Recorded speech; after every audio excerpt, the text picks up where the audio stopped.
참 하나님께서 놀라우신 일을 하셨습니다. 이 초년을 전 세계에 보내시면서 주님께서 높여주시니 오직 주의 은혜입니다. 목사님 처음에 여기 왔을 때가 몇 년도죠? 제가 가나안교회 왔을 때가 13년, 14년, 14년, 15년, 16년, 17년 벌써 5년 됐어요. 13년 이 새 가나안교회 처음 왔을 때 그때 저는 우리 이기동 목사님이 누군지를 잘 몰랐습니다. 근데 이기동 목사님께서 이 유진 아빠를 만나가지고 그러면서 나와 연결이 안 되니 이제 유진 아빠하고 만나서 저 사람을 좀 초청하고 싶다 이렇게 해서 유진 아빠의 압력에 의해서 이제 새 가나안교회에 오게 되었습니다. 그때 저는 늘 왜 보내실까? 하나님이 새 가나안교회에 왜 보내실까? 이것이 나는 늘 궁금했거든요. 근데 교회 딱 들어오는데 하나님께서 말씀하시더라고요. 그래서 그때 13년도에 나눴던 말씀을 다시 한번 보고 싶습니다. 신명기 11장입니다.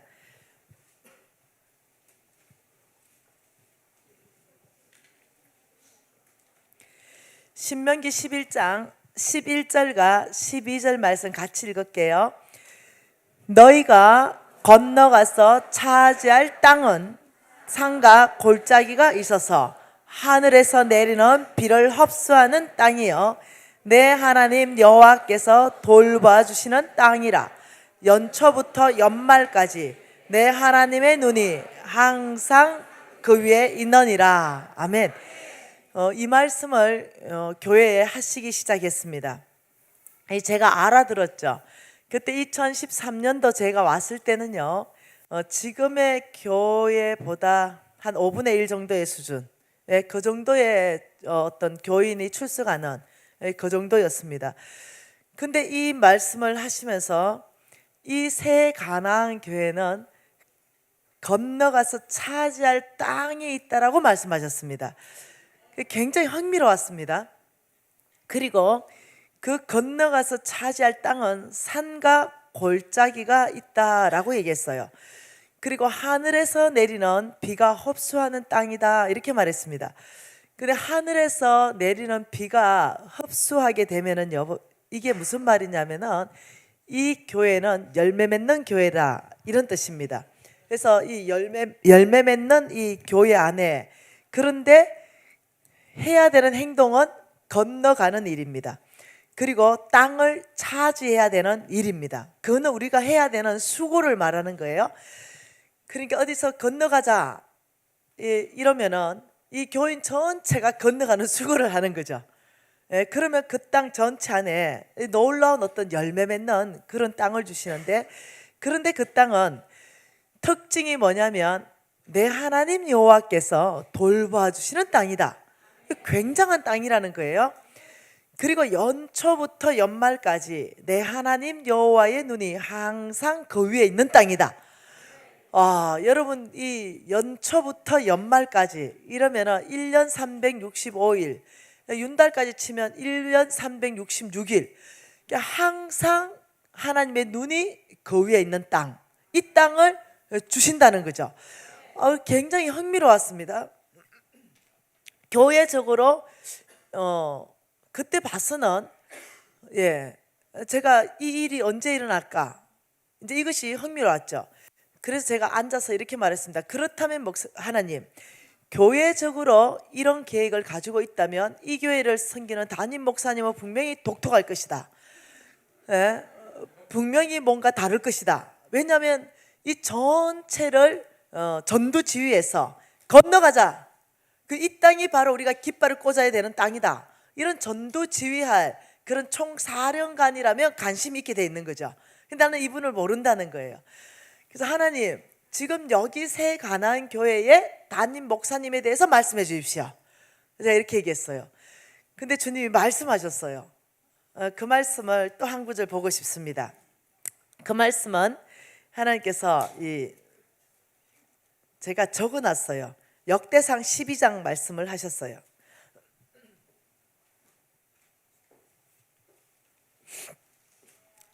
역대상 12장 말씀이에요. 이 12장 32절로 말씀하셨는데요. 같이 좀 보고 싶습니다. 역대상 12장 32절. 자, 같이 읽어볼게요. 이사갈 자손 중에 시세를 알고 이스라엘이 마땅히 행할 것을 아는 우두머리가 200명이니 그들은 그 모든 형제를 통솔하는 자이며, 그리고 33절에는 이렇게 말합니다. 스불론 중에 무기를 가지고 두 마음을 품지 아니하는 자가 싸움을 잘하는 자가 5만 명이다. 그리고 34절에 납달리 중에는 지휘관이 1000명과 방패와 창을 가지고 따르는 자가 3만 7천 명이다. 단 자손 중에는 싸움을 잘하는 자가 2만 8,600명이다. 아셀 중에는 싸움을 잘하는 자가 4만 명이다. 이러면서 여러분 또 루벤 자손, 갓 지파, 므낫세 반 지파 모든 무기를 가지고 능히 싸움을 잘하는 자가 12만 명이다. 이래서 쭉 있는데 아버지 세가난 교회 이기동 목사님에 대해서 말씀해 주십시오. 이때 하나님께서 역대상 12장 32절 이사갈 자손 중에 시세를 알고 이스라엘이 마땅히 행할 것을 아는 우두머리가 200명이다. 그들은 그 모든 형제를 통솔하는 자이다. 이렇게 말씀하시는 거예요. 그래서 제가 알아들었습니다. 그것은 무슨 말이냐면 리더다 이 말입니다. 하나님께서 내가 쓰는 리더다 이렇게 말하는 거죠. 하나님이 쓰시는 리더의 특징을 뭐라고 말했냐면, 첫째, 시세를 알아야 된다. 이게 특징입니다. 두 번째는 이스라엘이 마땅히 행할 것을 안다. 그러니까 두 가지를 알아야 됩니다. 시세를 알아야 된다. 이 말은 때를 분별할 수 있는 능력이 있다 이 말입니다. 하나님이 지금 이 시대에 무엇을 하고 계신지, 지금 하나님의 구름이 떠 있는 그곳에 머무를 줄 안다는 거예요. 그리고 하나님 구름이 옮겨가면은 모든 이 군대를 통솔하면서 자, 앞으로 나아갈 때다. 이렇게 해서 하나님과의 방향을 맞춰서 움직이는, 그것을 움직일 수 있는 능력이 시세를 아는 겁니다. 지금이 전체가 일어나야 될 때인지, 지금이 전체가 앉아야 될 때인지, 이것을 아는 거예요. 하나님이 일하시는 그 방향으로 전체를 끌어갈 줄 아는 그 사람이 뭐냐면요, 이사갈 자손 중에 2명을 하나님께서 우두머리를 쓰는 거예요. 그런데 이사갈 자손의 이 우두머리를 쓰는 그 200명은 뭐냐면은 이렇게 하나님이 일하시는 방향에 따라 움직여가는 그 영적 감각이 있는 리더를 말하는 것입니다. 그리고 이때에 하나님이 이렇게 이끌어갈 때 온 백성은 지금 무엇을 해야 되는가, 이것을 알게 한다는 거예요. 그런데 하나님, 우리 3번 새 가나안교회 이기동 목사님은 누굽니까? 이제 교회적인 것은 제가 들었고, 건너가 차지할 땅도 있고, 하나님이 어떻게 돌봐주고 열매 맺는 땅인지도 알았고, 근데 이제 그럼 이 놀라운 말씀을 성취할 리더는 누굽니까? 했을 때 이 말씀을 들은 거예요. 제가 굉장히 흥미로운 거죠. 그리고 이제 옆에를 툭 봤는데 이제 깜짝 놀란 거예요. 굉장히 촌스러우신 거죠. 너무 촌스러운 거죠. 여러분 지금은 아주 세련되신 거예요. 그래도 5년 전에 봤을 때 제일 먼저 내 눈에 들어온 것이 뭐냐면 열쇠 꾸러미였습니다. 이것을 그냥 한 주먹을 그냥 옆에다가 메고 계셨어요. 그리고 아무튼 촌스러웠어요. 그래서 제가 살짝 물어봤어요. 왜 촌스러웠냐고. 이러니까 그런 소리 하지 말아래. 그리고 또 입은 양복도 좀 촌스러웠어요. 그래서 또 이게 좀 촌스럽다고 이러니까 그런 소리 하지 말아래. 내가 이거 중국에서 이거 입었던 양복이야. 파라가이 단기 선교를 누가 갑니까? 양정필 청년. 파라가이 단기 선교. 양정필 청년 손 들어보도록. 양정필 청년 여기 지금 참석했나요? 플로잉이 300만 원 들어와 있습니다. 양정필 청년 왔어요? 여기는 없는가 보네요. 예, 여기 지금 새 가나안교회 청년인데요. 이름은 양정필 청년이고 파라과이 단기 선교비 300만 원이 플로잉돼 들어왔습니다. 고린도후서 6장 10절 말씀과 같이요. 가난한 자 같으나 많은 사람을 부욕해 하고 아무것도 없는 자 같으나 모든 것을 가진 자로다. 젊었을 때 하나님께 약속했던 것처럼 하나님께서 마음을 주셔서 나의 전부를 드립니다. 한 영혼이 온전히 세워지기를 원합니다. 이렇게 해서 300만 원을 그 청년에게 전달하도록 하겠습니다. 우리 목사님을 통해서 전달하도록 하겠습니다.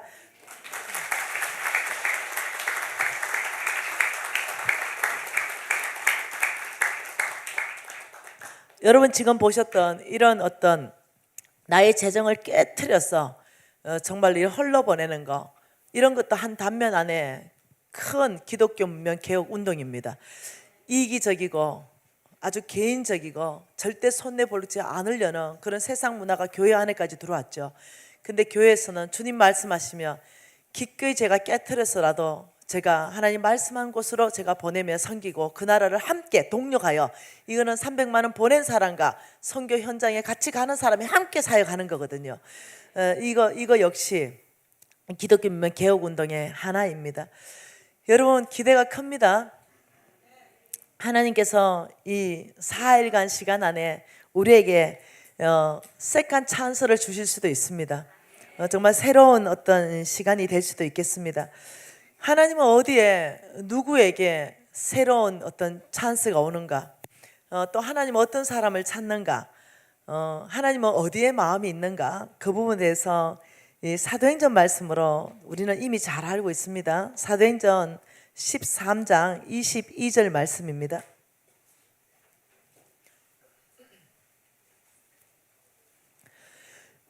(22절) 한 절 말씀만 같이 읽을게요. 패하시고 다윗을 왕으로 세우시고 정언하여 이르시되 내가 이새의 아들 다윗을 만나니 내 마음에 맞는 사람이라 내 뜻을 다 이루리라. 자, 하나님께서요 한 사람은 패하시고 이렇게 말했습니다. 패하시고 잘랐다는 거예요. 그리고 한 사람은 세우시고, 무엇을 패했냐? 왕으로서 패했다는 거예요. 사울은 왕의 자리에서 자르고 다윗은 왕의 자리로 다시 세웠다는 것입니다.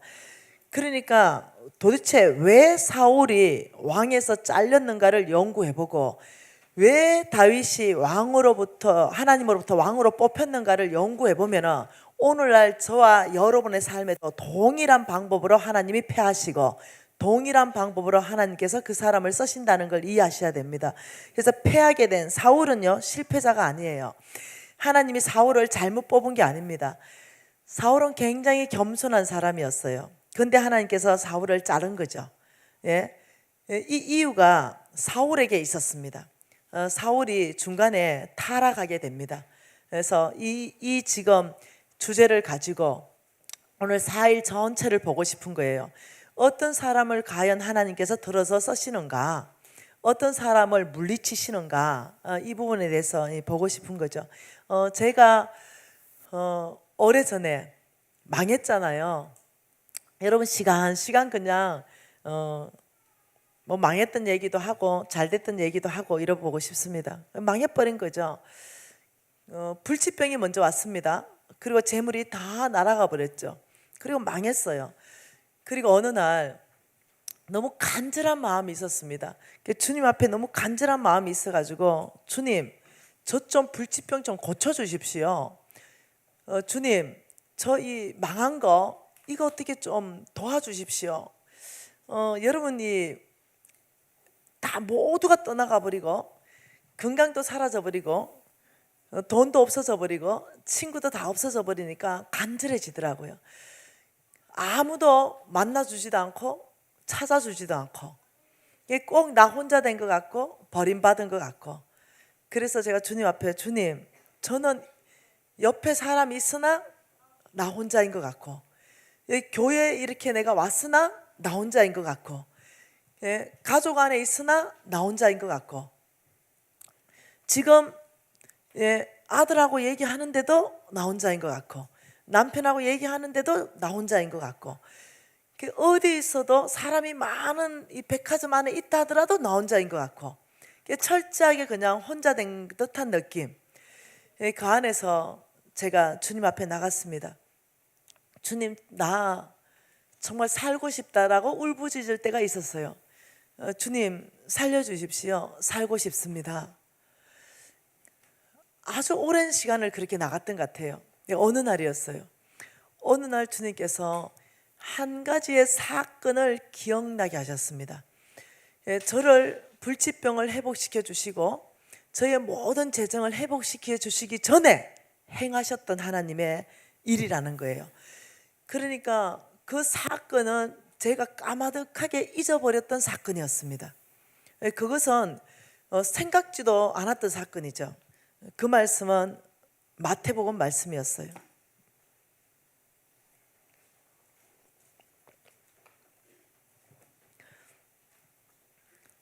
마태복음 1장 말씀이었습니다. 여러분, 제가 고신 4대잖아요.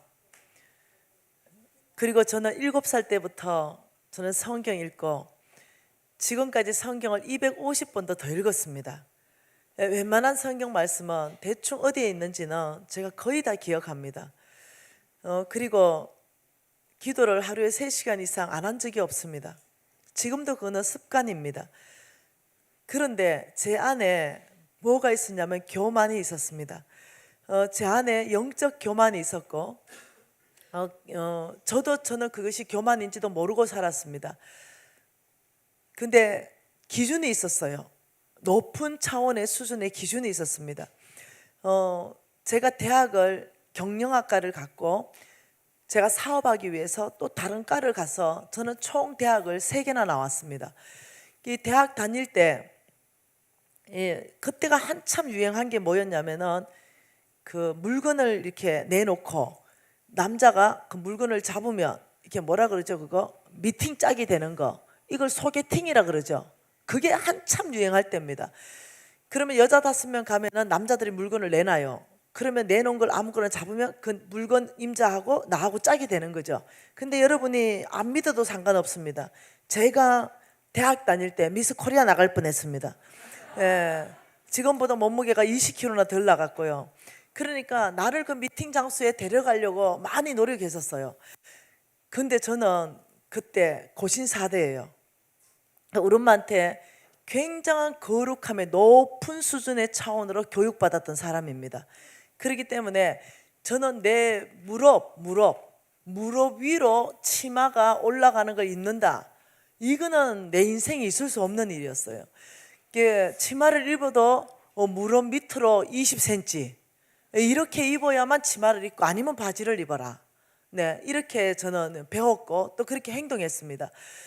그런데 결혼해야 될 남자가 아닌 다른 남자와 미팅을 한다, 이거는 우리 고신 4대는 안 돼요. 이거는 우리 엄마한테 맞아 죽어요. 그렇기 때문에 나는 대학을 3개나 졸업하면서 단 한 번도 미팅하지 않았습니다. 저는 그게 마땅하다고 생각합니다. 지금 제가 살고 있는 그 남자, 유진 아빠, 그 남자가 첫 남자입니다. 소원하기는 마지막까지 첫 남자이기를 원합니다. 그런데 한치 앞은 나도 몰라. 그래서 끝날 때는 난 모릅니다. 그렇지만 오늘까지는 그 남자가 첫 남자이고 그 남자가 지금까지는 끝 남자입니다. 그만큼 아주 보수적인 그런 신앙을 제가 소유하고 있었습니다. 주일날은 돈 10원도 안 썼습니다. 주일날은 당연히 전도만 하고 말씀 읽고 이랬던 생활을 했습니다. 20대 자기애가 충만했죠. 20대 이미 제가 성경을 읽었는데 거의 100번을 읽었거든요. 그러니까 이미 전에 이 교만, 말씀이 너무 많이 아는 것에 대한 교만이 있었습니다. 근데 그 20대에 이 마태복음 1장을 읽으면서 아브라함과 다윗의 자손 예수 그리스도의 계보라. 우리 예수님이 도대체 누구를 통해서 낳는가, 이것이 너무너무 흥미로운 거죠. 근데 또 보니까 예수님이 나시는데 남자가 42명이 동원되고 여자가 5명이 동원되는 거예요. 그 사이에서 제가 쭉 읽다가 3절에 유다는 다말에게서 베레스와 세라를 낳았다. 유다는 다말에게서 이러는데 이 다말이 너무 싫은 거예요. 예수님의 족보에 이 다말이 올라 있는 게 싫어요. 다말이 누굽니까? 시아버지 상대로 장녀짓을 했던 여자입니다. 그런 게 싫은 거예요. 그래가지고 스티커를 올해가 다말에 붙여버렸어요, 이렇게. 그래서 내 혼자 이렇게 생각했어. 이러면 거룩치 못한 자매, 이러면서 붙여놨어. 그리고 이제 성경을 계속 읽다가 5절에 갔습니다. 살몬은 라합에게서 보아스를 낳았다. 라합이 누굽니까? 이방 여자인데다가 기생이에요. 20대 초반에 있었던 일입니다. 안 되겠어요. 요것도 스티커를 붙여야 돼요. 요것도 스티커를 딱 발라놨어요. 그리고는 보아스는 룻에게서, 룻이 누굽니까? 뭐 착하긴 해도 이방 계집이에요. 예수님의 족보까지는 들만한 여자가 아니야. 그래가 또 스티커 붙였어요. 그러다가 제일 하이라이트가 열받은 게 뭐냐면 6절입니다. 예, 다윗은 우리아의 아내 바세바에게서 솔로몬을 낳았다. 열 이빨 받았어요. 네, 왜 모욕하는데 문을 열고 하냐? 이러면서, 그러면서 내가 너무 화가 난 거예요. 그렇지 못하게 이러면서 거기는 세게 발라놨습니다. 그리고는 쭉 읽다가 16절에 야곱은 마리아에게서 남편 요셉을 낳았으니, 이러니까 이 마리아에게는 황금색을 막 칠했어요. 이렇게 막 칠해가지고 이렇게, 지금도 그 옆에 별표를 쳐놨어요, 내가 지금도. 그러면서 마리아는 너무 좋은 거죠. 이게 저의 20대 신앙이었습니다. 그런 상황 가운데서 제가 신앙생활을 했기 때문에 자기의가 충만한 거죠. 그런데 어느 날 교회를 갔는데, 교회에 일찍 가가지고 앉아서 기도를 이렇게 하는데, 이런 장의자인데 내 옆줄 뒷줄에 그 자매님 한 분이 들어오셨는데 신경이 쓰이는 거예요. 그 자매님의 치마가 너무 짧은 거예요. 근데 보통 짧은 게 아니야. 앉았는데 속옷이 다 보이는 거예요. 아주 그냥 불편한 거죠. 그러더니 이 자매가 딱 앉아가 다리를 꼬더니 껌을 짝짝짝짝짝짝 씹는 거예요. 그 거룩한 성전에서. 그래서 내가 보다가 또 보다가 또 보다가 영 마음이 불편한 거죠. 그래 이 밑에 봤는데 양발도 안 신고 슬리퍼 끌고 온 거예요. 그 높은 딱딱딱딱 하는 거 있잖아요. 그 슬리퍼 끌고 온 거죠. 그 머리는 그냥 산발을 해가지고 막 노랑물 막 들여가지고 그냥 찌끈 이렇게 묶어가지고, 와, 그냥 한번 그냥 척 봐도 직업 여성이라는 거 그냥 알겠는 거예요. 근데 제가 막 어려운 거예요. 오늘은 주일이에요. 우리는 주일날 거룩하게 돈도 안 써요. 그런데 이 자매님이 저 모습으로 해가 앉아 있으니 내가 막 죽을 지경인 줄 내 마음이 벗기는 거예요. 그래서 좀 억지로 참아보려는데 안 참아지는 거죠. 그래 안 되겠어요.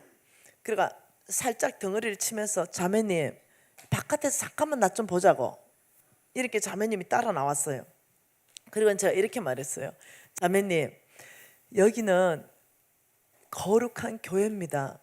오늘은 그리고 거룩한 주일입니다. 자매님 죄송하지만 입에 껌 좀 뱉으십시오. 그리고 그러면 스르빠 좀 벗고 양발 좀 신으세요. 그리고 그 치마 그렇게 짧으면 안 됩니다. 바지 좀 갈아입으세요. 자매님 예배는 그렇게 드려야 되는 거예요. 이 모습으로 예배 드릴 수 없어요. 이랬더니 이 자매가 나를 쳐다봤습니다. 한참이나 물끄미 쳐다봤죠. 나는 예의를 갖춰서 최선에 대해서 친절하게 했는데 이 자매가 나가버렸어요. 그리고 끝이었죠. 그래서 나는 그것이 아무렇지도 않았어요. 그리고 시간이 오래 지났습니다. 그리고 많은 시간이 지났고 저는 망했어요. 그리고 불치병 걸렸어요. 55 묻어났어요. 주님이 뭔가 나한테 하셔야만 되는 거예요. 주님 앞에 엎드려져서 아버지 저 불치병 좀 고쳐주시고, 아버지 저 어떻게 좀 도와주세요. 너무 고통스러워요. 저는 내가 너무 답답해서 주님 앞에 갔는데, 그날 주님께서 그 오래전 20대 초반에 있었던 그 사건을 다시 나하고 마주하게 하신 거예요. 깜짝 놀란 거예요. 그 기도하면서 그냥 나는 기도하고 있지만 그 사건이 생생하게 기억나면서 그 자매의 눈이 보이는 거예요. 근데 그 자매는 그 눈에서 이렇게 외치는 거죠. 저 외로워요. 저 지쳤어요. 저 살 소망이 끊어졌거든요. 저 밤새도록 시달렸거든요. 누군가는 나를 좀 붙들어 주셔야 되거든요. 누군가는 날 도와주셔야 돼요. 아니면 전 죽을 것 같아요. 이 눈빛이 나하고 마주한 거예요. 근데 그 눈빛을 보는데 갑자기 어떻게 내가 태도를 취할 수가 없는 거죠. 그리고 제가 쫓아낸 거예요, 교회에서. 그리고 이 자매는 다시 돌아오지 않은 거예요. 그런데 나는 그걸 아무렇지도 않는 사건으로 그냥 끝내고 있었는데 우리 하나님 그걸 기억하셨어요. 그리고 이 광야에 있는 내가 나를 살려달라고 하는데 그 사건을 기억나시게 하시는 거죠. 그리고 그 자매의 눈을 보는데 제가 그 안에서 그 자매의 절규를 듣는 거예요. 그러면서 그 순간에 마태복음에 대한 아버지의 계획, 아버지의 사랑이 자동적으로 다 깨달아져 버린 거예요. 그리고 제가 그 자리에서 다시 성경책을 폈습니다. 그리고 마태복음을 다시 폈지요. 그 자세히 읽으니까 그 다말의 이름 안에서 내 이름이 보이는 거예요. 그리고 이 라합의 이름 안에서 내 이름이 보이는 거죠. 그 이방 계집 룻이라고 생각했던 그 이름 안에서 내 이름이 보이는 거죠. 우리아 안에 이 바세바 그 자매의 이름 안에서 내 이름이 보이는 거죠. 그러면서 주님의 한없는 사랑이 부어지기 시작했습니다. 저는 굉장히 어떠냐면 칼 같은 사람이었어요. 굉장히 어떠냐면 찬바람이 쌩쌩 난다 할 정도로 성격이 아주 정확한 성격이었어요. 근데 그날 뭔지 모르겠어요. 뭔가 하염없는 눈물이 흐르기 시작했습니다. 위로부터 뭔가 부어지기 시작했어요. 감당할 수 없는 뭔가가 뜨거움이 내 안에 계속적으로 부어지기 시작했어요. 그리고 볼에는 한없는 눈물이 계속 흘렀는데, 그리고는 하나님이 말씀으로 저에게 오기 시작했습니다. 여호와의 보호자의 기초는 공의이다. 내가 옳은 건 옳고 틀린 건 틀리다. 정확하게 심판하는 것은 여호와의 보호자의 기초이다. 그러나 여호와 보호자 전체를 듣고 있는 것은 하나님의 긍휼하심이다. 하나님의 사랑이다. 여호와의 앞에, 공의 앞에 섰을 때 누가 그 칼날을 피해갈 수 있겠느냐. 우리 하나님의 그 크신 사랑과 그 크신 긍휼이 오늘날 다말, 라합, 룻, 바세바 이 모든 자매의 죄는 이미 다 용서하면서 이 한없는 하나님의 사랑이 오늘 너를 용서했지, 이렇게 말씀하시는데 제가 감당할 수가 없었습니다. 제 주님 앞에 제 인생 가운데 많이 울었던 사건 중에 한 사건입니다. 펑펑 울었습니다. 하나님께서는 그 자매를 살리기 위해서 교회를 보냈어요. 근데 교회에 피해 들어왔죠. 세상에는 피할 곳이 없는 거죠. 교회에 피해 왔는데 저는 오히려 내어 쫓아버린 거죠. 오히려 그냥 보내버린 거예요. 아버지가 그걸 보셨는데 오래 참으셨어요. 정말 오래 참으시고, 이제 나는 주님의 긍휼이 필요한 거예요. 나는 주님의 용서함도 필요한 거죠. 나는 이제 주님이 정말 새롭게 나에게 뭔가 도와주셔야 되는 간절하게 필요한 그때에 이 사건을 마주하게 하셨습니다. 그러면서 하나님이 저를 새롭게 하는 데 있어서 장애되는 요소를 보이셨어요. 그것은 내 마음이 장애가 되었던 거예요. 하나님이 나에게 뭔가 새롭게 역사하는 데 있어서 이 내 마음이 장애로 이게 있었던 거죠. 근데 그 안에 제가 불치병에 걸렸던 그 이유도 내 안에 뭐가 있었냐면 응어리였어요. 내 안에 이 용서하지 못하는 원수 갖고 싶은 그 마음이 내 안에 꽉 차 있었어요. 왜냐하면 사람들이 20대의 여사장을 속이기에는 너무나 쉬웠거든요. 내가 상대해야 되는 사장들은 50대 후반에 60대 이런 남자들이거든요. 세상 남자들을 상대해서 제가 사업하다 보니까 이 사람들이 날 속인 거예요. 그리고 나는 속임을 당했죠. 그리고는 이 사람들이 나의 돈을 다 많이 떼먹었어요. 그리고 내가 보증선고도 다 날렸죠. 그러면서 아주 거짓말하면서 아주 심한 보증까지 쓰게 했어요. 내가 너무 순진했거든요. 그래서 일수 보증을 쓰기 시작했습니다. 그 일수보다 더 심한 거 꽁지 보증을 또 썼어요. 1억을 빌리면 1억을 더 이자로 갚아야 되는 게 꽁지입니다. 그때 당시에 이자가 나라에서 말한 이자가 66%입니다. 66%를 합법적으로 받아야 된다고 했기 때문에 100%의 이자는 사채에서 있었습니다.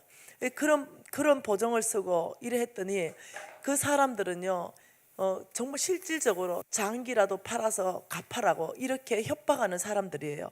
그런 사람들한테 너무 시달리면서 어떠냐면은 나를 여기까지 망하게 한 사람들에 대한 원망, 저 사람만 아니면 내가 이 꼴은 당하지 않았는데 하는 어떤 이 응어리, 이런 게 내 안에 있었어요. 근데 너무 극한으로 몰렸기 때문에 그 사람들이 내 돈을 빼돌렸어요. 그리고 자기는 집이 좋은 데 사는데 그 명의를 다 바꿨어요. 다른 사람 명의로. 그 소유주가 확실한데 명의만 다른 사람으로 바꿔가지고 내 돈으로 다 그렇게 살고 있는 거예요. 근데 어느 날 너무 배고프고 너무 힘든데도 그 사람들 다 내 전화도 내 돈을 가지고 하면서 전화를 안 받아요. 그래서 어느 날 제가 차를 몰고 갔죠. 차를 몰고 그 집 앞에서 기다렸습니다. 나오기만 하면 그냥 차 타고 같이 죽어본다 이 생각이 내 안에 들었습니다. 그래서 한참을 기다렸어요. 그날 만일 그 집에서 그 사람이 나왔으면 그날 같이 죽었을 거예요. 그만큼 내 안에 복수하고 싶은 마음, 절대로 용서하지 못하는 마음, 이것이 꽉 자리하고 있었던 거예요. 이것이 병을 만드는 거예요. 이것이 이제 큰 마음의 어떤 짐으로 이 사람이 숨이 안 쉬지는 거죠. 이것이 큰 병을 만들고 불치병을 만들기 시작한 거예요. 근데 저는 이제 끊임없이 내 안에 복수심이 있는 거예요. 이 사람이 나쁘게 했거든요. 저한테 너무 크게 거짓말하고 너무 크게 사기쳤거든요. 그리고 다 빼돌렸거든요. 그러니까 용서할 수가 없는 거예요. 그래서 오늘은 네 죽고 내 죽는다 이런 생각이 꽉 차 있는 거예요. 근데 안 나오는 거예요. 하루 종일 기다렸는데 그 집에서 안 나오는 거예요.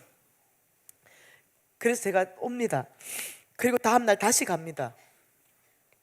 그리고 나오기만 하면 끝내고 싶은 거예요. 네 죽고 내 죽고. 이래서 끝내고 싶은데 그날도 안 나옵니다. 그 사람이 어디 갔냐고 물어보니까 어디 갔대요. 알았다고. 다시 그 사람이 갔다는 곳으로 갔습니다. 그리고 한참을 기다렸어요. 나오기만 기다렸습니다. 안 나오는 거예요. 그래서 그날 이제 교회 가서 펑펑 울면서 있는데 주님께서 딸아 용서하라 이렇게 말하는 거예요. 그래서 제가 어떻게 이걸 용서해요? 주님 나는 용서 못합니다. 용서할 수가 없었습니다. 여러분 인생 가운데 아주 치명적으로 인생을 망쳐놓은 사람, 여러분 각 사건은 다를 수 있어요. 근데 그것이 오히려 어떠냐면 큰 어떤 병을 만들고 하나님의 축복을 받는데 장애가 된다는 거예요. 그러면서 저에게 먼저는 용서하라는 거예요. 너가 먼저 용서해야 된다고 말하는 거예요. 너가 용서해야만이 네가 하늘에서 뭔가를 묶어버리면 영의 세계가 묶여버린다는 거예요. 너가 이 땅에서부터 뭔가 풀어야 이 영의 세계가 풀린다는 거예요. 묶어 푸는 권세가 나한테 있는 거예요. 주님께서 그날 네가 저 사람을 풀어주라는 거예요. 저 사람을 묶는 것은 그것은 이렇게 되는 거죠. 영적으로 이 A라는 사람이 있는 거예요. A라는 사람, 이 사람은요 죄인이에요. 나쁜 사람이에요.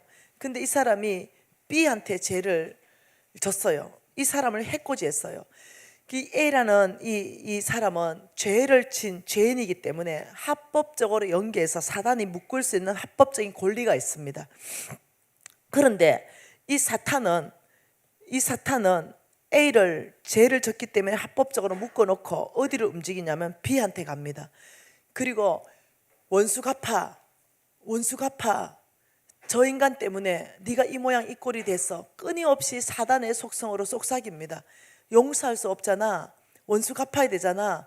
저거는 있을 수 없는 일이잖아. 그래서 우리 안에 사단의 성품을 계속 집어넣어 줍니다. 그러니까 격발시키는 거예요.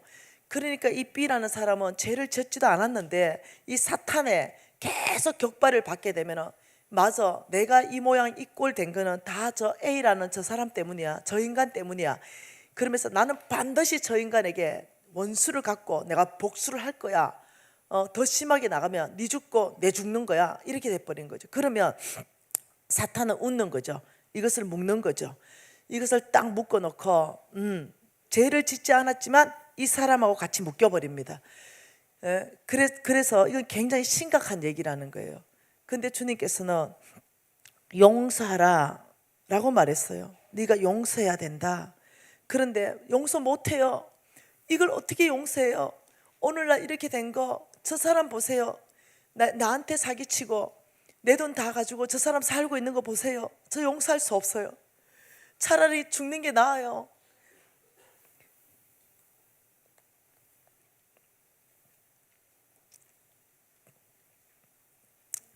근데 주님은 이렇게 말했습니다.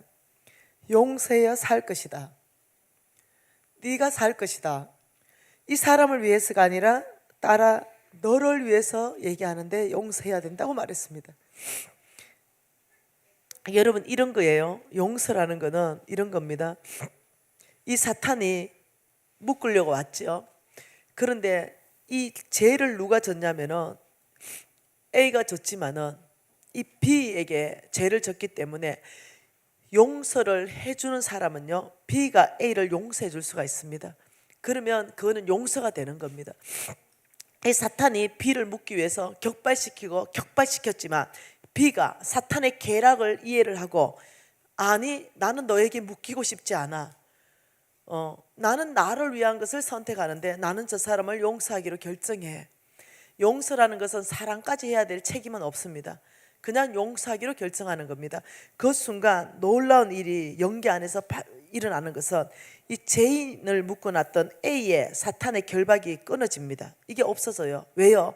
용서가 선포됐기 때문에 그래요. 그래서 어떠냐면 이 관계 안에서 묶이지가 않습니다. 그 나머지는 주님께서 알아서 할 일이에요. 이 사람의 죄에 대해서는 주님께서 저에게 그 깊이 안에 말씀하신 것이 뭐냐면은 딸아, 이 사건과 같이 말씀한 거예요. 이 지금 저는 마태복음 사건 안에서 저는 높은 수준의 도덕 기준을 가지고 제가 이렇게 사는 사람이에요. 근데 하나님께서 누가 내 앞에서 나는 다말이 아니요, 나는 나합도 아니요, 나는 룻도 아니고 나는 우리아도 아닙니다. 누가 내 앞에서 이렇게 나설 사람이 있냐는 겁니다. 모든 영역 안에서 우리는 다 똑같은 거죠. 우리는 여기서 이 안에 다 들어가는 거예요. 그러면서 주님께서 나의 그 큰 사랑이 이 지금 자매들을 다 용서하면서 오히려 예수 그리스도가 이 땅에 오는 통로로 사용한 것처럼 딸아, 내가 너를 용서한 것처럼 용서하라. 굉장히 어려운 어떤 선택을 해야 되는 그런 시간이죠. 처음에는 용서할 수 없다 그랬어요. 근데 제가 이렇게 말했죠. 아버지, 용서할 수 있는 힘을 주십시오. 내 힘으로 불가능합니다.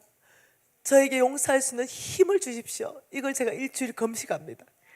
그리고 아버지, 일주일 후에 그 용서해야 될 사람들의 리스트를 적기 시작했습니다. 그리고는 한 사람 한 사람의 이름을 부르면서 용서를 선포합니다. 이 사람 이래서 용서합니다. 이 사람 이래서 용서합니다. 이러면서 용서를 선포하는 그런 시간들을 가졌죠. 저는 단순히 한 것은 용서한 것밖에 없었어요. 근데 그 이후에 일어난 일은 내 불치병이 고쳐진 겁니다. 그 묶여 있었던 거, 그것이 풀어진 거예요. 그러면서 이제 그 병이 고쳐진 거예요. 그러면서 하나님께서 딸아, 그 사람을 위해서 내가 용서하라 한 거 아니야. 내가 너를 살려주고 싶었어. 내가 너를 살려주고 싶어서 용서를 했어 하면서 이 하나님이 세심하게 저한테 이해시켜 주기 시작했습니다.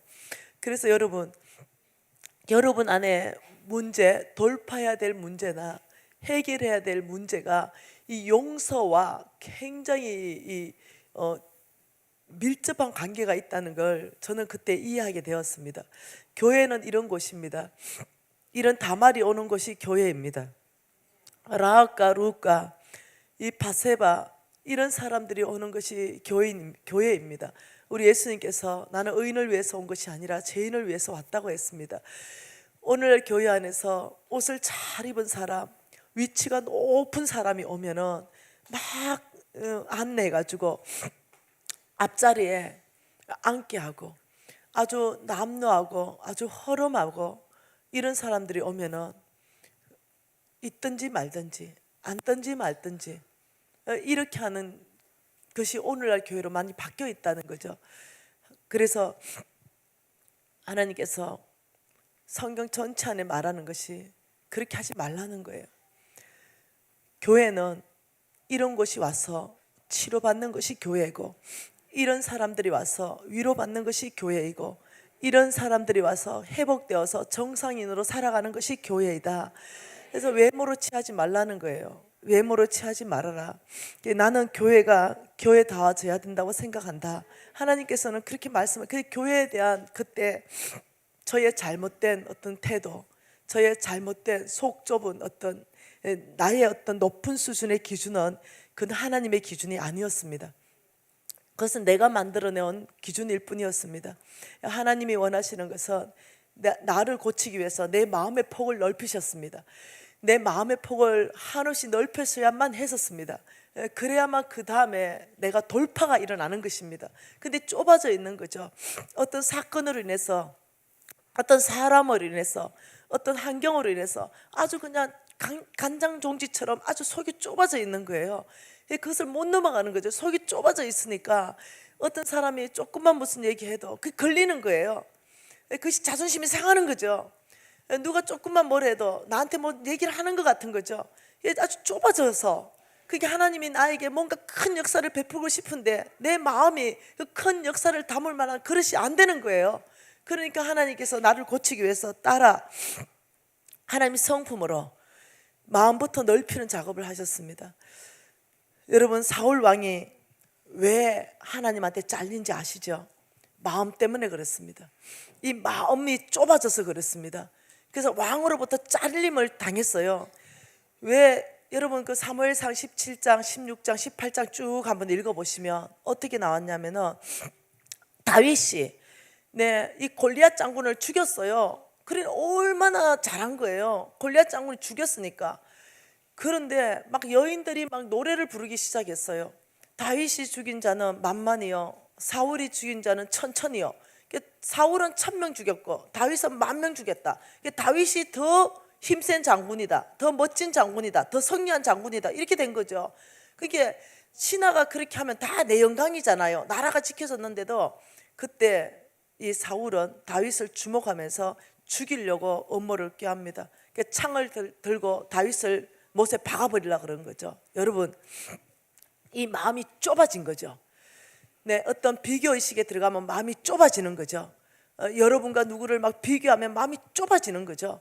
회사 안에서 나는 부장인데 대리가 사장한테 더 칭찬받으면 마음이 좁아지는 거예요.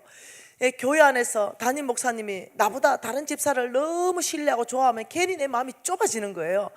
이게 마음이 자꾸 좁아지는 거죠. 어떤 사건이든 나보다 얘가 공부를 더 잘하면 마음이 좁아지는 거예요. 나보다 얘가 그림을 더 잘 그리면 내 마음이 좁아지는 거죠. 막 거기에는 막 경쟁의식이 일어나는 거죠. 거기는 막 비교의식이 일어나는 거죠. 얘가 더 잘 그리면 와 너무 잘 그렸다고 막 절고해 주면서 나 좀 가르쳐줘 이러면 될 텐데, 내가 더 잘 그릴 거야 이러면서 내가 그림을 또 그리죠. 아니면 노래를 누가 잘 부르면 내가 더 잘 불러야 돼. 막 경쟁의식, 비교의식, 우울감, 열등감에 막 빠지면서 마음이 좁아지는 거죠. 그래서 주님께서 내가 너희들에게 아주 큰 축복을 주기 전에 하는 것인 우리의 마음을 밭을 기경시키는 것입니다. 여러분, 이 재정부흥의 4일을 통과하면서 하나님께서 첫 메시지를 여러분에게 드리는 것은 여러분의 마음을 넓히라. 그리고 용서하지 못한 사람, 사건이 있다면 여러분 자신을 위하여 용서하라. 그래야 내가 너희들 인생 가운데 새 일을 행할 수가 있다라고 말씀하는 거예요. 여러분, 이것이 여러분이 하나님을 축복받는데 가장 큰 장애가 되는 그 첫 번째가 마음이 좁아진 거와 용서할 수 없는 그 마음 때문에 하나님이 역사하실 수가 없는 거예요. 그 통로가 막혀버리는 거예요. 여러분, 지금 이 시간에 기도하고 싶어요. 그것은 뭐냐면 이 말씀 앞에서 직면하셔야 됩니다. 여러분이 새로워지려면, 돌파하려면, 다음 단계로 넘어가려면, 하나님의 축복이 진짜 나의 것 되기를 원한다면, 정말 하나님이 나에게 이 삶을 일으켰습니다 간증하기를 원한다면, 그렇다면 여러분은 이 말씀 앞에 나는 과연 마음이 어떠한가? 나는 아직 경쟁의식, 비교의식에 나는 꽉 잡혀 있는 사람인가? 나는 우울감, 나는 열등감, 이렇게 어떻게 이 널뛰는 사람인가? 아니면 내가 용서하지 못한 어떤 사건 아직도 부여잡고 있는가? 내가 용서하지 못하는 어떤 사람 내가 아직도 그렇게 부여잡고 있는가? 여러분, 내가 교회 안에서 정말 나는 예수의 심장을 가지고 이런 사람을 웰컴하는가? 아니면 어떠냐면 노라고 거절하는가? 아니, 오늘날 이런 사람이 들어오면 저런 사람은 사회에 있어야 되는데 왜 교회에 와? 손가락짓을 하는가? 여러분, 정직하게 주님 앞에 섰을 때 여러분, 아버지 제 마음을 넓혀 주십시오. 아버지, 저는 마음이 넓어지기를 원합니다.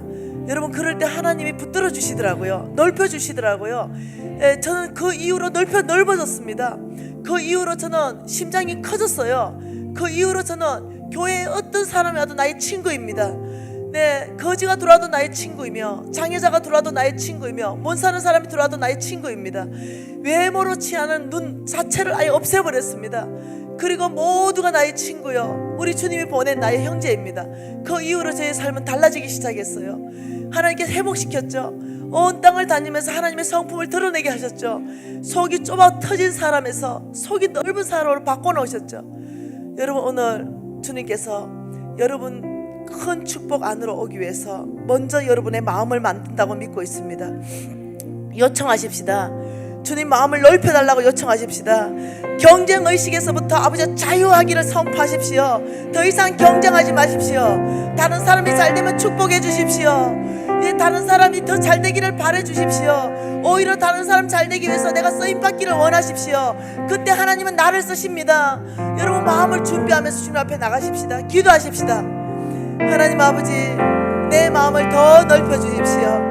하나님의 그 놀라운 아버지요, 이 계획들이 아버지 내 마음에 아버지 다 담을 수 있도록 아버지 내 마음을 넓혀 주십시오. 아버지요, 주님의 마음만큼 아버지 넓혀 주십시오. 아버지, 더 주님의 성품이 드러날 수 있도록 아버지 저를 새롭게 빚어주십시오.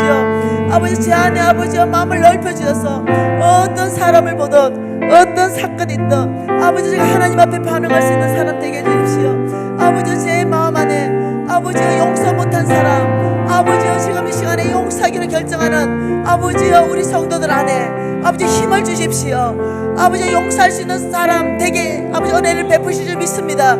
아버지, 용서할 수 있도록 아버지요 주께서 아버지 우리를 붙들어 주십시오.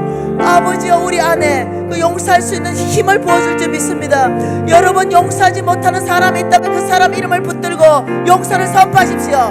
여러분, 용서할 수 없는 사람이 있다면 아버지 용서를 선포하면서 그 사람을 풀어줄 때 여러분이 풀리기 시작합니다. 지금 이 시간에 여러분이 용서를 선택하십시오. 주님이 주신 은혜 안에서 아버지의 용서하기를 선택합니다. 아버지, 이 사람을 풀어줍니다. 예, 주님. 우리 입술 가운데 용서가 선포되게 하시고 아버지 풀어주게 하시며 아버지 그들을 자유케 하게 해주십시오. 아버지 우리 안에 용서해야 될 사건들을 기억나게 하시고 우리 안에 용서해야 될 사람들을 기억나게 하시며 아버지 우리가 용서를 선택할 때 우리가 아버지 그 묶임에서 아버지 자유케 되며 아버지 하나님의 새로운 시즌 안으로 들어갈 줄 믿습니다. 하나님께서 아버지 이 재정 부흥회를 통하여 아버지 영역을 풀어주기 원하고 돌파기로 원하시는 그 계획 전체 안에서 먼저는 우리 마음을 확대시키며 아버지 묶여있는 것들을 끌어버리며 하나님 앞에 온전한 마음으로 나가기를 원합니다. 아버지 우리가 용서를 선포하는 순간 우리에게 자유를 주시고 우리를 치유하시며 아버지 다른 시즌 안으로 이끌어 가실 줄 믿습니다. 아버지 오늘 아버지 이 말씀 앞에 반응하는 아버지 모든 아버지 우리 식구들에게 아버지 크신 은혜로 부어주십시오. 다른 시즌을 주실 줄 믿습니다. 하나님 아버지 우리가 사람을 대할 때 공의가 아니라 아버지 예수 그리스도의 사랑으로 대하게 하십시오. 아버지 이 교회 안에 예수의 사랑으로 꽉 채우는 사람으로 있고 싶습니다. 아버지 주님이 바라보는 시선으로 아버지 교우들을 바라보고 새가족을 바라보며 누가 오더라도 아버지 환영하며 예수의 사랑으로 그들을 맞이할 수 있게 하십시오. 우리 안에 묶여있었던 사건이나 묶여있었던 사람들 아버지 이제 풀어주기를 결정하였습니다. 아버지여 우리가 풀어질 때 영계 세계도 풀려서 우리 영이 자유할 줄 믿습니다. 아버지 우리에게 아버지 이 마음의 준비를 시키며 아버지 이 놀라운 축복을 부으시는 주님을 찬양합니다. 예수님 이름으로 기도합니다.